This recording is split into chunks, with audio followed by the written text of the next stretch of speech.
Hi friends, പണ്ടാരോ പറഞ്ഞ പോലെ ആരോ ചെയ്യണ കണ്ട് നമ്മൾ തുള്ളാൻ നിൽക്കണ്ടെന്ന് പറയണത് ശരി തന്നെ കേട്ടോ. ഒരാൾ പറഞ്ഞു നുറുക്കുണ്ടാക്കാൻ നല്ല സുഖമാണ്, പൊടിയിൽ വെള്ളം ഒഴിച്ച് കലക്കിയിട്ട് കവറിലെന്തോ ഒഴിച്ച് എണ്ണയ്ക്ക് സ്പ്രെഡ് ചെയ്താൽ മതി, നല്ല നൈസായിട്ട് കോലുള്ള നുറുക്ക് കിട്ടുമെന്ന്. അപ്പോൾ അത് നല്ല കേട്ടപ്പോൾ നല്ല സിമ്പിളായി തോന്നി. അപ്പം ഉണ്ടാക്കിയതാണ്. ഇതാണ് നമ്മളെ നുറുക്കിൻ്റെ അവസ്ഥ. അടുക്കള മുഴുവൻ തെറിച്ചു, ആകെ നിറഞ്ഞു. ബാക്കിയുള്ള പൊടി ഇതാ ഇതിലാകെ കട്ട പിടിച്ചു. ഇതിന് എണ്ണയൊക്കെ ഇങ്ങനെ നല്ല കുറുകി നിൽക്കുന്നുണ്ട്. അപ്പോൾ എണ്ണയൊക്കെ നല്ല പീഞ്ഞെടുത്തതാണ്.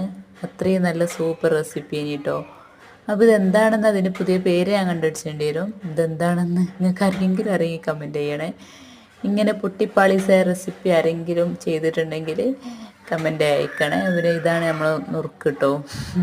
ഇത് നല്ല സൂപ്പറായി നുറുക്കാണ് നമ്മളത്. അതിൻ്റെ ഉള്ളിൽ ചിക്കൻ ഉണ്ടെങ്കിൽ നമുക്ക് ബ്രോസ്റ്റാണെങ്കിലും പറയേനി.